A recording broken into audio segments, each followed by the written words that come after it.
The safest part of the system was supposed to be the backup. It wasn't.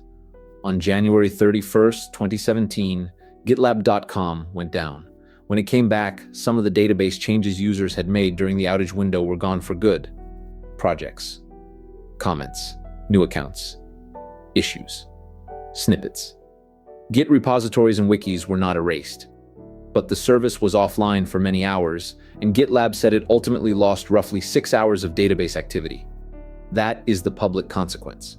The more useful question is how a company that had replication, snapshots, and backups still ended up restoring from a slower staging copy while live on the internet in front of everyone. Because this was not one mistake, it was a chain. At the time, GitLab.com relied on one primary PostgreSQL server and one standby server. The standby existed for failover. The primary handled the real load. GitLab itself later described that setup as a single point of failure. Earlier that day, an engineer was preparing a staging environment to test database load balancing. To do that, they took a fresh LVM snapshot from production and loaded it into staging. That detail matters later. Then GitLab.com started taking heavy database load. GitLab said some of it looked like spam. Some of it also came from a bad internal process that tried to hard delete a user and all associated data after an abuse report. The result was pressure on the live database and trouble writing comments and other changes. By late evening, the standby fell too far behind replication. This is where the story stops looking like a slowdown and starts looking like a chain reaction. The standby was not just slow. It could not catch up. GitLab said the primary had already removed the log segments the standby needed in order to continue replicating. So the team moved to manual recovery.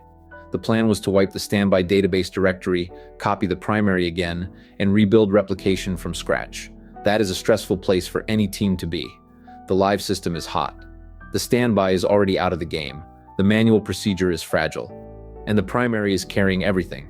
Then the worst step happened. During that manual rebuild, an engineer removed the PostgreSQL data directory on the primary host instead of the standby host. GitLab's incident post says the mistake was noticed within seconds and the process was stopped. But by then, most of roughly 300 gigabytes had already been removed. At that point, the service had to come down. Now the question was simple. Why not restore from backup? GitLab's postmortem matters because it does not stop at the delete. It keeps going. The normal logical backup path was there on paper. Every 24 hours, a PG_dump backup was supposed to run and upload to S3, but the backup path was broken. GitLab said the job was silently using PostgreSQL 9.2 binaries against a PostgreSQL 9.6 database. That meant the dumps were failing. The expected recovery path was not real, and the team did not know. Why not? Because the failure notifications were also failing. GitLab said backup alerts were sent by email, but those emails were rejected. So the signal that should have warned the team never reached them in a usable way. This is the point where the incident stops looking like operator error and starts looking like systems failure. The standby was unusable. The primary had been damaged. The standard backup path was broken. The backup alerts were broken too. So GitLab went looking for anything that still worked. What still worked was the staging copy. Hours earlier, an engineer had manually created a fresh LVM snapshot from production and loaded it into staging for unrelated testing. That staging copy lived on slower Azure machines in another region. GitLab ended up copying that data back toward production and using it as the base for recovery.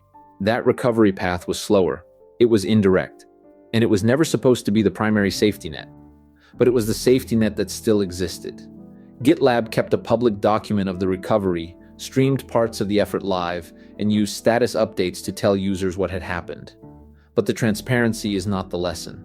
The lesson is what the transparency exposed. The company had multiple safety ideas: replication, logical backups, snapshots, alerting, documentation.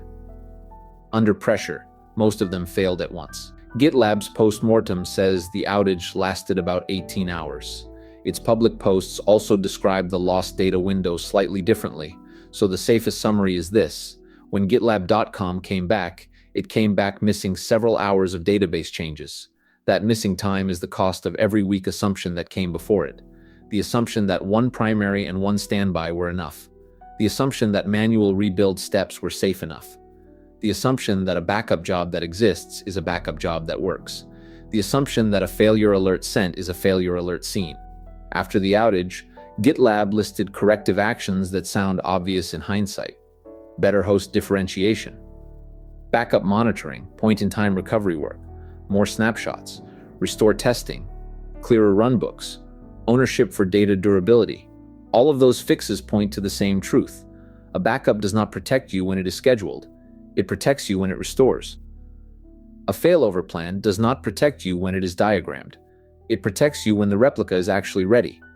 An alert does not protect you when it is emitted. It protects you when somebody can receive it, trust it, and act on it. That is why this incident still matters. GitLab did not just lose data because someone typed on the wrong host.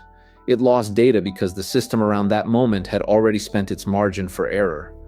The command was the visible break. The real failure was discovering too late that the backup was not a backup.